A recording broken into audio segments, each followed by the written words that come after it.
Okay, stop right there for a second. Before you tune out, just answer this honestly. Yeah. Are you completely exhausted by the dating merry-go-round? Do you find yourself, like, repeatedly drawn to people who are magnetic one day and then just totally distant the next? Yeah, or maybe you recognize the flip side of that coin. Right. You know, constantly worrying about where you stand in the relationship, walking on eggshells. That feeling, right? Yeah, that overwhelming need to be close, but then somehow you end up accidentally pushing the other person away. Right. So if you are just tired of this emotional whiplash, the chase, the confusion, and then the inevitable burnout, here's something surprising. What's that? You are not broken. Yeah. It really feels like it sometimes, but you're not. You just haven't learned your relational blueprint yet. That's a really key point. Because the painful reality is, without understanding this blueprint, you're essentially dating the same core dynamic over and over. Just with different faces. Exactly. Different people, same pattern. So that's our mission for this deep dive. We're digging into the science of connection attachment theory. It was first developed by John Bowlby and Mary Ainsworth. Right. And what's really fascinating is how the way your primary caregiver responded to your needs, like way back when you were a kid. Decades ago, yeah. Whether they were consistent or maybe inconsistent or even dismissive, that actually created a kind of subconscious operating manual for all your adult relationships. A manual, I like that. And researchers call this the internal working model.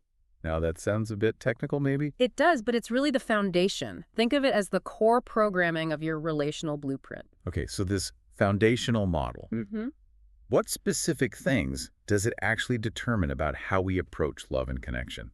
It boils down to answering two absolutely critical questions. These really define how you see relationships and, crucially, yourself within them. Okay, what are they? The first one is, am I worthy of love and attention? That shapes your fundamental view of yourself. Wow, okay. Heavy stuff. It is. And the second question is, can I actually depend on others to be there for me when I need them? And that shapes your view of other people. So self-worth and trust in others. Precisely. And depending on the answers you kind of absorbed early on, you generally landed in one of four main styles. And all of these fall somewhere on these two spectrums, anxiety and avoidance. Knowing where you land on those two scales, anxiety and avoidance, it really changes everything, doesn't it? Absolutely. It unlocks why you react the way you do. Okay, so before we get into, let's be honest, the drama of the insecure styles. Right. Let's quickly talk about the lucky ones, half the population who got their needs met pretty consistently. Right, the secure base. Research does suggest roughly 50% of adults fall into this category. They kind of set the baseline for relational health. And what does that look like? Secure attachment. Well, a securely attached person is generally confident. Confident both in their own worthiness and in the basic dependability of others. So when conflict pops up, which it always does, they tend to stay regulated, they can communicate their needs pretty openly, and they actually work towards solutions that are good for everyone involved. It's a balanced approach to both intimacy and independence. Sounds nice. But as you said, the other half, they're navigating the much trickier landscape of the three insecure styles. And these are the patterns that tend to cause that predictable chaos we talked about earlier. Okay, let's quickly list them out. Just define the core struggle for each one. Sure. So first we have the anxious preoccupied style. This one's really defined by a deep, often constant fear of abandonment. Okay, fear of being left. Got it. Then there's the dismissive avoidant. They operate from a core fear of engulfment, like deep intimacy feels like losing themselves or their independence. Fear of being smothered, basically. In a nutshell, yeah. And finally, the one that often creates that really intense hot and cold dynamic we see so much. It's a confusing one. Very confusing. That's the fearful avoidant, sometimes called disorganized. They desperately crave intimacy, but at the same time are intensely afraid of it. So they cycle between wanting closeness and then pushing it away. It sounds like a constant internal battle. It really is, an internal civil war, as you put it. Knowing those core fears, abandonment, engulfment, or both, is so crucial. If you're exhausted by the cycles in your relationships, chances are you're either living inside one of these systems or you keep dating someone who is. Okay, let's dive deeper then. Let's start with the anxious preoccupied system. We hear from so many listeners who feel like they're crazy or too much in relationships. What's really going on inside for them? Yeah, that too much feeling is so common. Internally, their attachment system is basically on high alert. all the time. We call this hyperactivation. Hyperactivation, like a warning system gone haywire. Exactly. It's like an overly sensitive smoke alarm. It's constantly going off even when there's no fire. The person becomes preoccupied. They zoom in on tiny little things that might signal trouble. Reading into everything. Constantly scanning the relationship for potential threats. Yeah. And they feel this overwhelming, almost physiological need to close the distance with their partner just to feel safe again. So it's not just being needy in the way people sometimes dismiss it. It's a genuine biological panic response. Absolutely. Your body is essentially screaming that your connection lifeline, your safety, is being threatened or cut. And that internal panic then shows up outwardly as what do clinicians call them? Protest behaviors. Right. Protest behaviors are basically the attempts to frantically reconnect. Things like excessive texting or calling. Or double, triple texts. Or constant relationship checking, are we okay? Tell me you love me again. That preoccupation can also drive this obsession with controlling details. Trying to manage the outcome. Yes, because the deep inner narrative is something like, if I don't stay on top of this, if I don't control it, I will be abandoned. And we know the origin story for this often lies in inconsistent caregiving, right? The child learned that sometimes mom or dad was there, sometimes not. Exactly. So the only way to guarantee a response, to get that need met, was to basically turn up the volume on their distress signals. Cry louder, cling harder. Which explains why they hyperactivate as adults. Yeah. That frantic need to close the distance is a learned survival mechanism. Precisely. It's deeply ingrained. Let's go back to that case example, Sarah, the anxious, preoccupied attacher. Can you flesh that out a bit more? Sure. So Sarah, like many with this style, tended to date men who are consistently unavailable or busy. It's a common trap mistaking that unavailability for high value or a challenge. Right. The chase validates the anxiety somehow. It does. So after a date with a guy who is slow to respond, she'd feel that familiar spike of anxiety, that hyperactivation kicks in. But instead of just sitting with that discomfort, she acts on it. She sends the text, "Had a great time. Let me know if you want to grab coffee."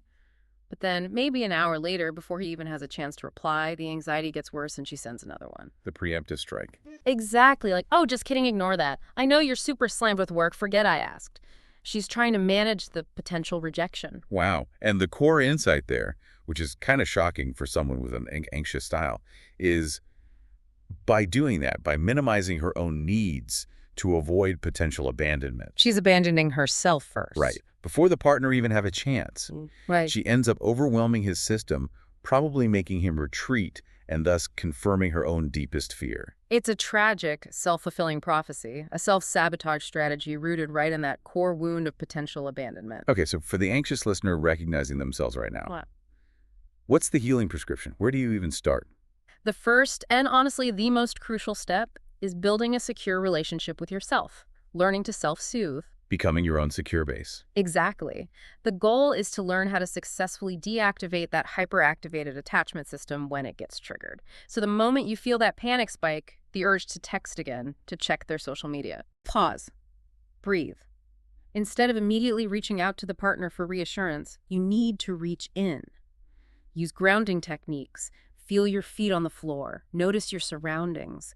Maybe take a cold shower. Journal the feeling without sending it. You have to prove to your own nervous system that you can handle the feeling, that you won't abandon yourself. That is the absolute essential work. You become your own source of safety. Okay. So if the anxious attacher is often chasing, we need to understand who's doing the running. Let's look at the dismissive avoidance system. They're often on the receiving end of that anxious energy. Right. And this is the person often gets slapped with the label commitment phobe. But you're saying it's not really about commitment itself? Not always, no. It's often more about avoiding deep intimacy, which they tend to equate with a loss of self or a threat to their independence, which they value very highly. So their core strategy isn't hyperactivation, it's the opposite. Exactly. It's deactivation. They minimize the importance of closeness, of emotional needs, of feelings in general. Their internal working model essentially learned my needs were ignored or maybe even punished growing up, so I can only rely on myself. Dependency feels like weakness, even danger. So they actively suppress those natural human attachment needs. Yeah. But hang on, if the avoidant genuinely believes, like deep down, that they don't need anyone, how is healing even possible? Isn't their whole sense of self built on that self-sufficiency? That's a really insightful question, and it speaks to how deep these defense mechanisms run. The truth is, they are wired for connection, just like everyone else. Bowlby's work showed that desire for connection is integral to human nature. So the wiring is there, but the mechanism is broken. You got it. The mechanism that seeks and maintains connection is faulty or suppressed. So on the surface, they might genuinely convince themselves they're fine alone. They often pour energy into work, hobbies, solo pursuits as substitutes for that deep connection they unconsciously crave, but also fear. Okay, so what are the signs then? What does it look like when their system gets triggered and they start retreating? You see classic avoidance patterns emerge. The moment a relationship starts getting genuinely close or serious, they pull back. Suddenly, they start finding flaws in a partner they seemed really into before. Get picky. Yeah. Suddenly, the person is too emotional or too needy or not ambitious enough. They rely on vague, distancing language. Things like, I just need some space, or I'm not really sure what I want right now, or the classic, I'm just not a relationship person. Creating distance to feel safe again, to regain control. Exactly. They're trying to manage the perceived threat of engulfment. And Dr. Sue Johnson, who created emotionally focused therapy, she has that great point. This aloofness is pulling away. It's actually a disguise for vulnerability. We're seeing the defense mechanism of the distancing, not the actual person underneath who's likely terrified of being dependent or controlled. Yeah, absolutely. Which is precisely why the healing work for them involves learning to take off that disguise, bit by bit. Avoidants need to practice leaning into discomfort, challenging that belief that intimacy and independence are opposites. Realizing they can coexist? Yes. They're complementary, not mutually exclusive. You can be close and maintain your sense of self. So what are the practical, actionable steps for someone with this style? They need to practice effective emotional self-disclosure. Start small. When a partner asks how you feel, try giving a genuine, vulnerable answer that's, maybe longer than one sentence. Instead of, I'm fine. Right. And crucially, when you do feel that need for space, which is legitimate, communicate it clearly. And this is key with a return time. Okay, like what? Like saying, hey, I'm feeling a bit overwhelmed and just need an hour of quiet time to myself to re-regulate, but I promise I'll call you back around 8 p.m. So you're giving reassurance along with the boundary. Exactly. This teaches their own system and their partners that setting a boundary doesn't mean abandoning the connection. It can actually lead back to connection, not suffocation. That reframes the whole goal. Communication over just silent retreat. Okay, we've covered anxious and avoidant. Now, we have to touch on that third, insecure style, the one you said causes maybe the most chaos because they're so unpredictable. The fearful avoidant, or disorganized. Right. This is a really complex blueprint because it involves both hyperactivation, like the anxious style, and deactivation, like the avoidant style. The worst of both worlds, almost. In terms of internal conflict, yes. The fearful avoidant operates with both the terror of being abandoned and the terror of being engulfed or controlled. Their internal working model is deeply confused and often contradictory. I'm unworthy and fundamentally flawed, and other people are unreliable and potentially dangerous. Wow. So what does that actually look like in a relationship? How does that push-pull cycle manifest? They are the very definition of hot and cold. They crave intimacy intensely. They might pursue it fiercely for a bit. But as soon as they achieve real closeness, they feel engulfed or trapped, and they panic. And withdraw. Withdraw hard. They pull the partner close, maybe with intense declarations or affection, only to then push them away fiercely, sometimes quite suddenly. They might ghost for days or weeks. And then come back. And then reappear, often full of remorse or intense affection again, only to repeat the cycle when intimacy deepens once more. It leaves their partners feeling completely bewildered, like they're constantly walking on shifting sand. It sounds like a profound internal conflict driving that behavior. And it's worth noting, right, that these individuals often unconsciously seek out partners who are quite stable or secure. Yes, that's a common dynamic. They're drawn to the safety and consistency they never had. But tragically, their own internal chaos and fear often lead them to sabotage the very relationship that could offer that security. They push away what they want most because their system literally doesn't know how to handle sustained intimacy without feeling threatened. Exactly. Their system equates closeness with danger, even as they desperately crave it. Okay, we've broken down the three insecure players: anxious, avoidant, fearful.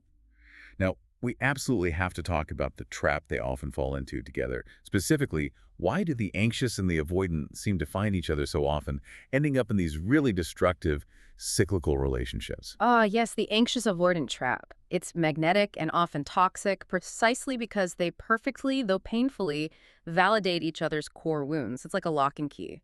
How so? Explain that dance. Okay, so the anxious person, fearing abandonment, sees the avoidant's natural distance and emotional unavailability not as a red flag, but often as a challenge. The chase feels familiar, maybe even exciting. They mistake the intensity of the pursuit, that anxiety, for deep love or connection. Exactly. And that chase validates their deep-seated belief that they have to fight, strive, and pursue relentlessly to get love or keep it from disappearing. It confirms the abandonment is imminent fear. Okay, that's the anxious side. What about the avoidant? Why are they drawn in? Well, the avoidant person, fearing engulfment, is often initially drawn to the anxious partner's high level of availability and reassurance. The anxious partner typically does all the relationship work, the initiating, the planning, the emotional The processing, heavy lifting. all of it. This allows the avoidant to stay in their comfort zone, maintaining a certain distance and control over the level of intimacy, which validates their core fear of being smothered or losing independence. So they activate each other's deepest fears perfectly. It becomes this painful, self-fulfilling prophecy. The anxious person pursues harder, the avoidant person retreats further, the anxious person gets massively triggered and escalates protest behaviors, the avoidant feels even more engulfed and shuts down more. And round it goes. Exactly, until eventually both sides walk away, confirming their underlying beliefs. See? Relationships are painful, or relationships are unreliable, or relationships are suffocating. Whew. Okay, so if you're listening right now and this pattern sounds painfully familiar in your own life, what's the most critical thing to grasp?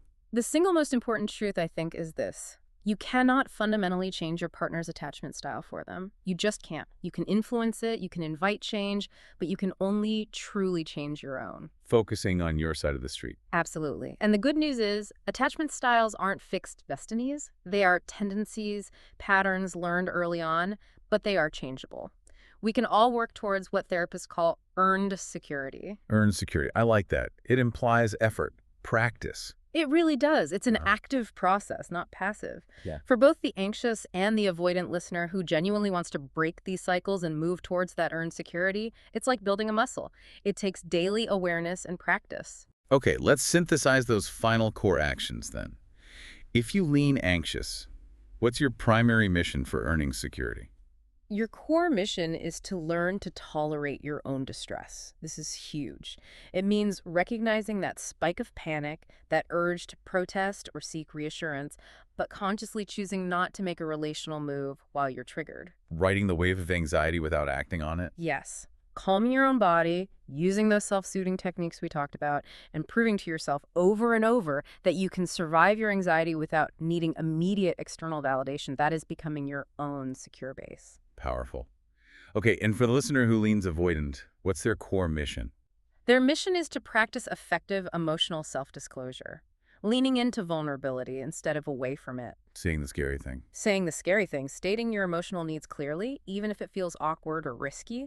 And crucially, following through on those commitments for reconnection after taking space, showing yourself and your partner that vulnerability leads to connection, not catastrophe. Building trust and intimacy, essentially. Exactly, building trust in the process of connection itself. Okay, so for everyone listening, whether you're anxious, avoidant, fearful, or even secure but dating someone insecure, as you embark on this journey of understanding and maybe rewiring your relational blueprint, let's leave you with this really grounding quote from the founder himself, John Bowlby. It really sums it all up. He said, "I regard the desire to be loved and cared for as being an integral part of human nature throughout adult life." It's fundamental. The healing journey, then, isn't really about finding some mythical, perfect, secure partner who will magically fix you or rescue you. Right. It's not about waiting for someone else. No. It's about understanding these deep-seated systems that drive your behavior, your reactions, your fears. So you can start to consciously rewire the way you seek that connection you are naturally biologically wired for, primarily by becoming that secure base within yourself first.